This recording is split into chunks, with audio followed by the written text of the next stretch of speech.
Hi everyone, hope you're doing well from wherever you're watching this channel, depending on your time zone. Now, for those who remember, on Tuesday 20th, Gachagua was endorsed by a section of Kikuyu Council of Elders as the newly Kingpin to take over from the immediately retired President Uhuru Muigai Kenyatta. Now, these elders were led by the Kikuyu Council of Elders National Vice Chairperson David Mudogo.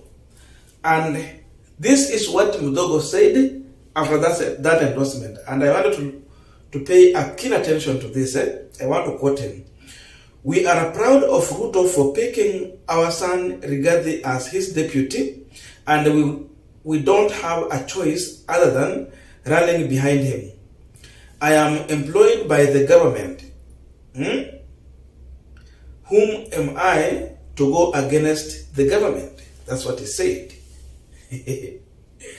Now, after this endorsement, another section of Mount Kenya region came out to strongly reject an endorsement to Rigathi Gachagua as the new Kingpin of Mount Kenya region.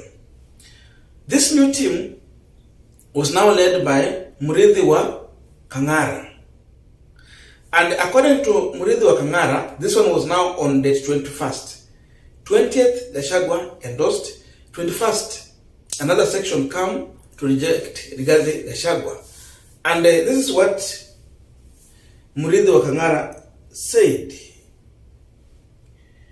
"Mount Kenya has not yet stated who will replace Uhuru as our Kingpin. He is still the spokesperson and the Kingpin of Mount Kenya. We have also not stated that you are a Mount Kenya Kingpin." Now this one is telling Rigathi Gachagua, you are not the disputed Mount Kenya Kingpin. And he continued to say, "Why is Rigathi Gachagua telling Uhuru to join Kenya Kwanza if he go everywhere? Because anywhere he go, he's telling Uhuru Kenyatta now to join Kenya Kwanza. He is not the president. You are the deputy president. Do what you promise to do after 100 days. Deal with the hunger and insecurity issues. Uhuru is not the agenda of Kenya Kwanza." That means there's a sharp division in Mount Kenya region between those who believe in leadership of Uhuru Kenyatta and those who are shifting their allegiance to Rigathi Gachagua. So the tussle here is between Uhuru Kenyatta and Rigathi Gachagua, who is going to be the next Kingpin of Mount Kenya region. Will it be Rigathi Gachagua, or there will be someone who will be working on the shadow of Uhuru Muigai Kenyatta? That's what we want to analyze here. But before we go deep into that, just a quick request for those who are watching and you're not subscribed, please consider subscribing. Channel subscribers, thank you so much, and all our viewers, please give this video a thumbs up. Thank you, and back to this discussion.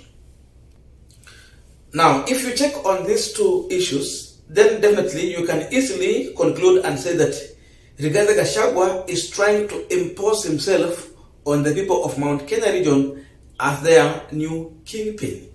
You'll find that, in fact, if you check on the vice chair of the Kikuyu Council of Elders, he's saying that he has a job in the government. That means he secured a job maybe through Rigathi Gachagua. So his loyalty is with Rigathi Gachagua. But we are yet to see the chairperson of the Kikuyu Council of Elders talking about the same issue. That means Gachagua is in a speed to take over from Uhuru Kenyatta going forward.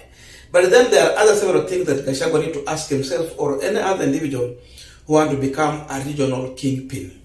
We know this one is not in our constitution, but it is true in our politics. We have people we refer to as Kingpin, people who control specific region. So the first question Rigathi Gachagua should be asking himself, is he acceptable? Acceptability in terms of how do other people view you? Okay? Has he been accepted? Have you been accepted by social political leadership of the region? because we have even business community who have interest in their business, and always they will have a specific person they will be supporting when it comes to election, so that he can take care of their interest. How do you realign yourself with those people, those groups within the region you are coming from? How do you appeal to them? Can they trust in you? Another issue is that, have you been accepted by other politicians in the region where you are coming from? And this is where it is causing a lot of problem for many politicians in this country. And of course, this is also another reason why Rigathi Gachagua is facing rejection in Mount Kenya region. Because now when you come to this question, the first thing you should ask himself, when William Ruto was looking for his running mate, remember the meeting that was going on at official residence of the deputy president in Karen? Most of the leaders in the Mount Kenya region, rejected Rigathi Gachagua. Akina Ndindi Nyoro, Kimani Chungwa, Moses Kuria, all of them, they were going for Kithure Kindiki. He was a preferred person to deputize William Ruto. But Ruto, in his mind, he needed Rigathi Gachagua. That means up to now, Gachagua has never been accepted by the political leadership of the region. He has not yet been accepted by other politicians in Mount Kenya region. So he has to work on that first, to get the support of all politicians in Mount Kenya, even if it's not all of them, at least have 60 to 70% people running behind you. And this is the reason why Gachagua is being rejected up to now. Because Mount Kenya believe that Gachagua is a man who wants to rule with the iron fist. You see how he's making his orders, the kind of politics he's playing in the region, how he's attacking Uhuru Kenyatta. How do you convince the people of Mount Kenya region that you can become their leader when you are busy attacking the retired President Uhuru Kenyatta? First of all, you should be a man who can bring unity, show respect to Uhuru Kenyatta. Then from there, even the people who are believing in Uhuru Kenyatta leadership can easily join your side. So he has to ask himself that question. Then another thing for Gachagua to ask himself is that, have people accepted to be led by you in the region? And this was going to be decided depending on how Gachagua was going to work in the next couple of years. How? Because, number one, Gachagua needs to deliver to the people of Mount Kenya region. But he's getting it wrong. What Gachagua is delivering to Mount Kenya region is appointment in William Samoei Ruto's government, trying to appeal to some politicians. But where he has failed is to work for the people. For example, the people from where irrigation scheme have been crying that the government is importing rice in this country from Pakistan, but they have their rice in the store, but no one is looking market for them. And if you listen to Rigathi Gachagua, he's talking about William Samoei Ruto government has given us more than we expected in terms of appointment in the government. But the truth of the matter is that this appointment cannot help the common mwananchi on ground, because there is no way, if you give one person a job in the village, you make everyone employed.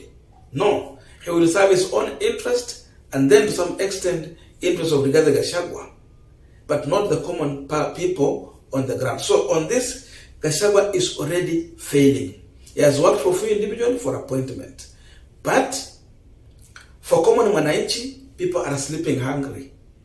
That's why you can see the other guy is talking about dealing with the issue of delivering to the people in the first 100 days. If he can manage to do that, then he can get the support of people. People will allow Rigathi Gachagua to lead them and give a political direction to the people.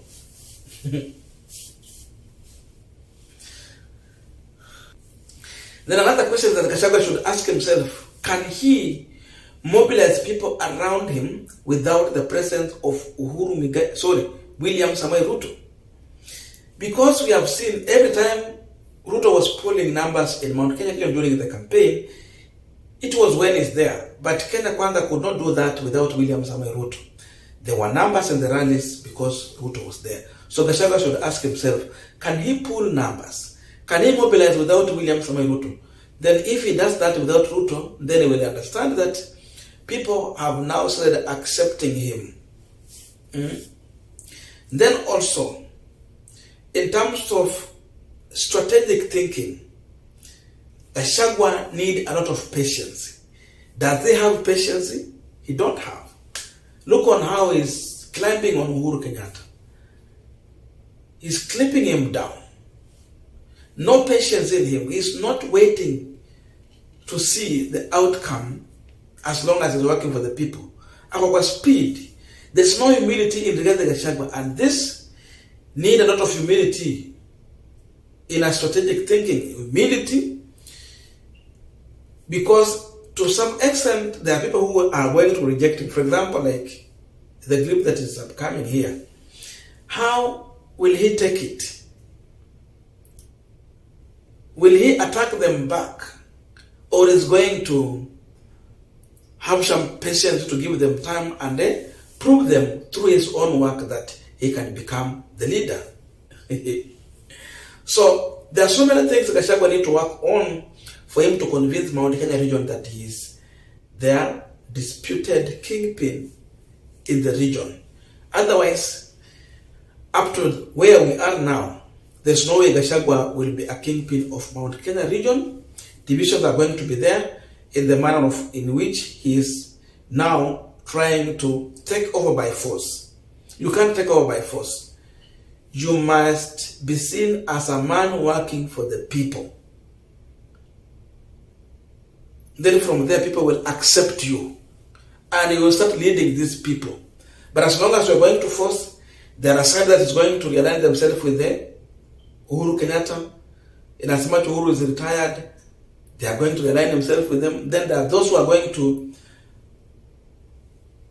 rearrange and rally behind some other leaders within the region, because Rigathi Gachagua is a kind of a combative leader.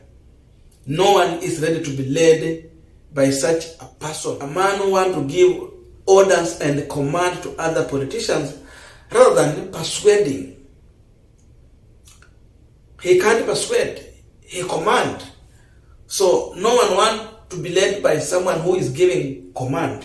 People need a leader who can persuade them. Because we are not in a monarchy. Again, we cannot accept dictatorship. People will always reject the dictatorial kind of leadership.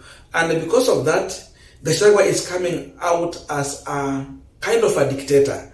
And that's why he's going to face a lot of rejection in Mount Kenya region. So it is William Ruto who is building Rigathi Gachagua. And again, it will be the same William Samoei Ruto who can destroy Rigathi Gachagua. So it is also going to depend on how Rigathi is going to work with William Samoei Ruto. Like the way he's making a lot of controversy statement. The way he's trying to give orders rather than the president giving orders. It's like he's trying to do what Ruto was doing to Uhuru Kenyatta. So it is going to depend. Ruto might just turn against him, and that alone is enough to replace him with another person. Maybe Kimani Ichung'wah or Ndindi Nyoro. I don't know your views about this, but tell me in the comment section.